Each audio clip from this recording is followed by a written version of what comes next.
Today I'm going to show you how to make a beaded cuff using leftover beads and memory wire. These are the materials that you're going to need, your assortment of beads, and here I chose to use black obsidian, amazonite, and feldspar, but you can use any beads that you have on hand.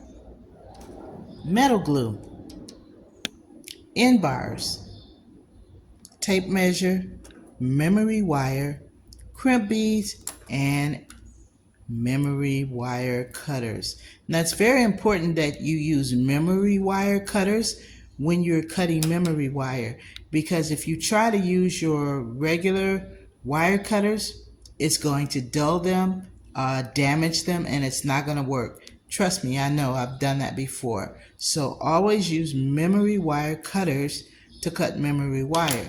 Now this particular memory wire is flat. It's not round like some of the standard memory wire that you use, although you can use the rounded memory wire. It really doesn't matter. But for this project, this is what I had on hand, and this is what I'm going to use. So now let's get started with this project. First, I'm going to measure.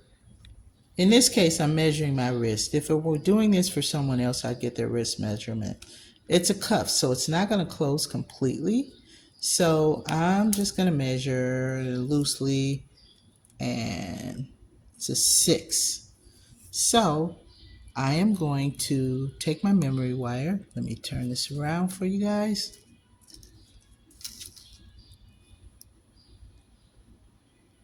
Take my memory wire here.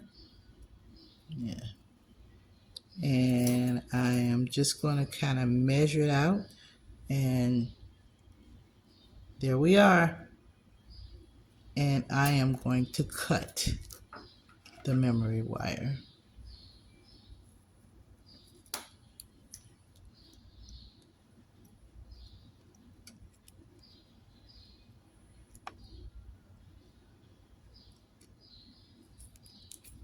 It's kind of hard to cut because probably it's not rounded. This is weird, folks.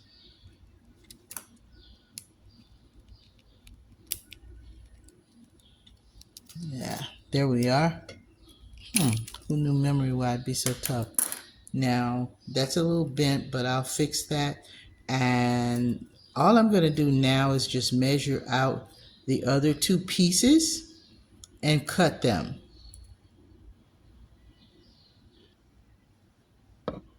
One thing I found out immediately in doing this project, that memory wire cutters don't work very well on flat memory wire. So if any of you all have a suggestion out there to make these cuts easier when you're using flat memory wire, feel free to put it in the comments at the end of this video. So now I have a crimp bead right here. I have my first piece of memory wire, and I'm going to use a little dab of metal glue here. Yeah. And I'm going to stick that into the crimp bead. And the reason I'm doing that is because it's not quite in there.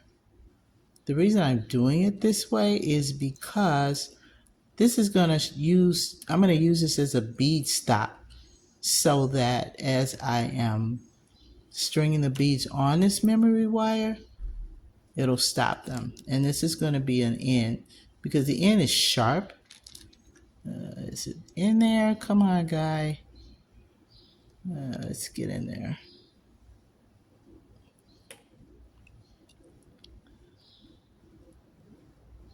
Let's make sure that this thing is in this hole. Okay, guys, you know how I do it. I show you everything live and up close and personal. So there we are. That's going to be the bead stop, and this is going to dry, and then I will start stringing beads on each one of these strands. And one of the other things that I'm going to do is put one of these end bars on.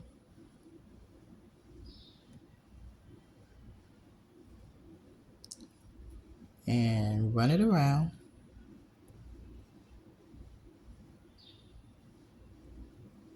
And that's just kind of for a decorative end, but it also serves a purpose of keeping each of these strands in place and connecting them together. So let's let that dry. Then I'll come back and we'll start stringing the beads.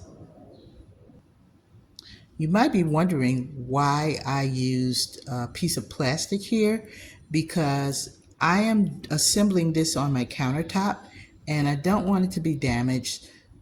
So I always put a piece of plastic. In this case, I just used a Ziploc bag so that I can glue things and no glue gets on the countertop. Whatever surface you're using, you want to make sure that you have some kind of plastic, because that's not going to adhere. The glue's not going to adhere to the plastic, and you can easily pick it up after it dries and it's not going to be stuck on there. And there's a little tiny piece of memory wire sticking out here. I'll file that down once I'm done. So that's another tip that I want you to keep in mind. I always do these things off the cuff. Any types of discoveries or mistakes or redos, you're going to see it all right here, live as it happens. Okay, so I'm going to let this dry. Then I'll come back and we'll string some beads. Okay, glue is dry. Now I am just putting the feldspars on here.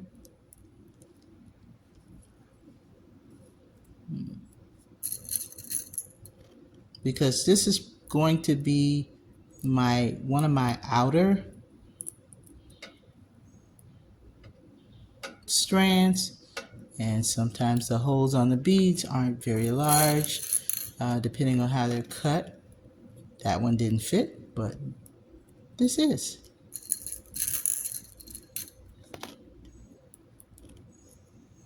And like I said earlier, you can use any leftover beads that you have. It can be extravagant and elegant, or it can just be plain. You decide how you want your cuff to look.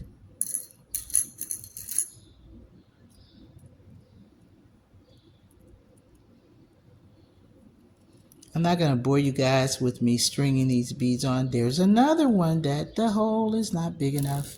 So let me pull another one. I'm going to string these on. Then I'm going to come back and show you how we finish this off. A lot of things go on behind the scenes when I cut from the camera to finish stringing the beads. And some of these beads, the holes weren't quite wide enough. So I have to use a bead reamer in order to make them wider. But the thing that I found using the bead reamer was that I have to do it very gently with these feldspars, because the first one I tried, it split in half. So I'm going to ream and make these holes slightly bigger on these last 2 or 3 beads so that I can finish the first level of this cuff. Okay, I've finished putting the beads on, and now I'm gonna follow the same procedure that I did with the first end of this strand. Gonna take my glue and put just a little bit of glue on the end here. Now in this case, you see I have a little bit left over, because if I'd put another bead on, it would have been at the very tip and that would not have worked. So I'm going to put the glue. I am going to put the crimp bead on.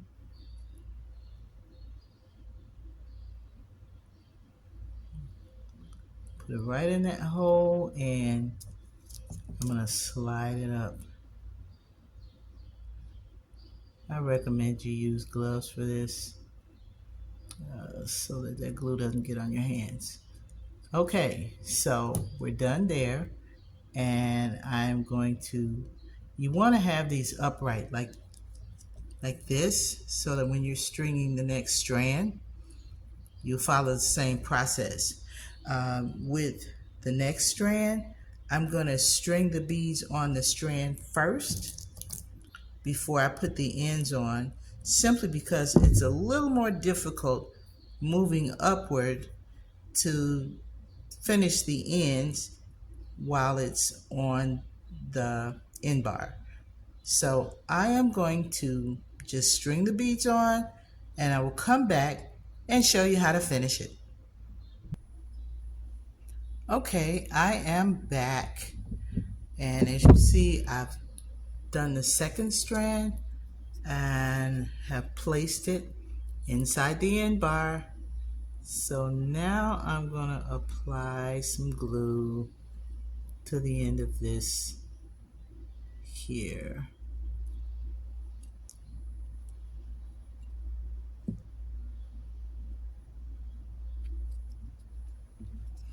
So I'm going to try something a little different now, because as the tiers go, it gets a little more difficult. I have my crimp bead here, and let me put it on the end of this.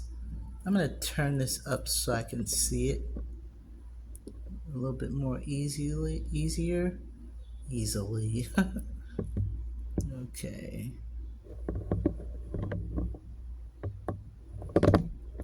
It's sideways. That's not going to work.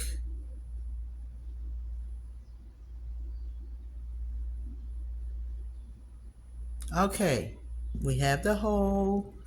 So now I am going to slide this on. Let's see. It needs to go down a little bit more.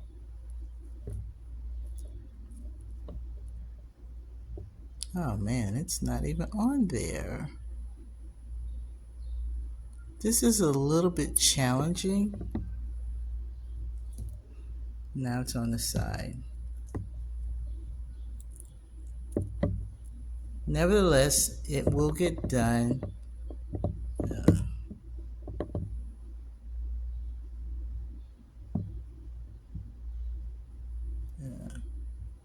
Okay, there it is. That's the second strand. It's there. Now we're going to let that dry, and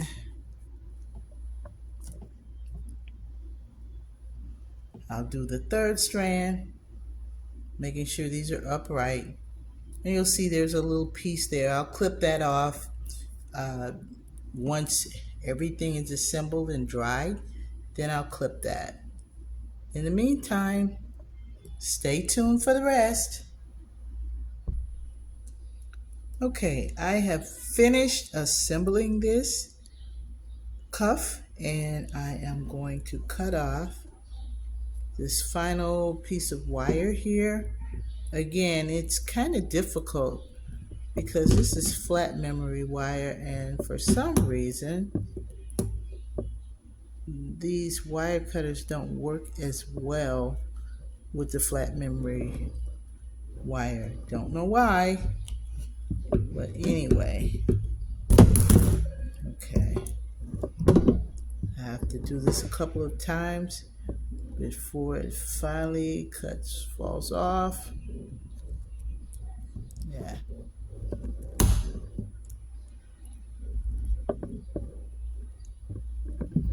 And I want you to see the goriness of it.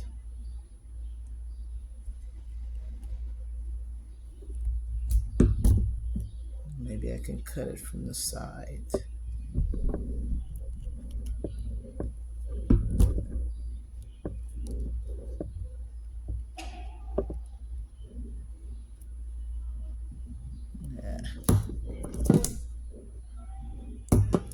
You might not want to use flat memory wire for this project, so you probably won't have as hard of a time if you have these edges left over. But I like to show you all of what I'm doing, even the little unexpected things.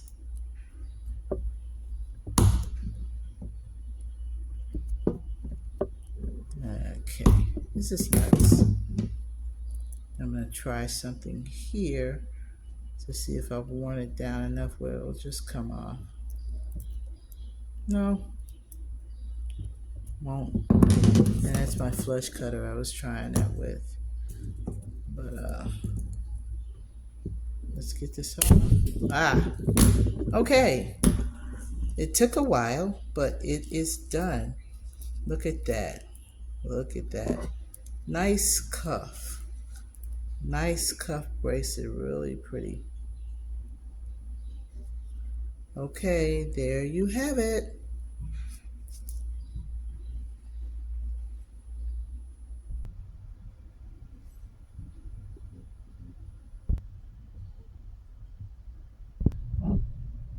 And there it is, my beaded multi-strand cuff.